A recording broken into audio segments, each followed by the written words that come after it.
সেই নবীর উম্মত হিসেবে আল্লাহ পাক আমাদেরকে কবুল করেছেন।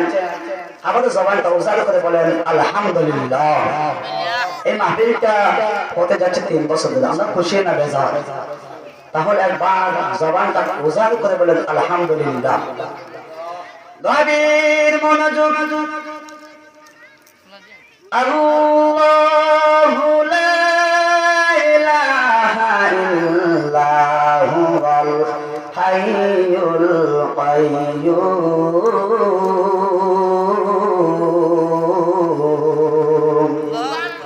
যিনি ছিলেন এবং যিনি আছেন এবং যিনি ভবিষ্যতে থাকবেন গো, উনি আর কেউ না, উনি হলেন আপনার আমার দয়ার মওলা। কথা বলেন ঠিক না?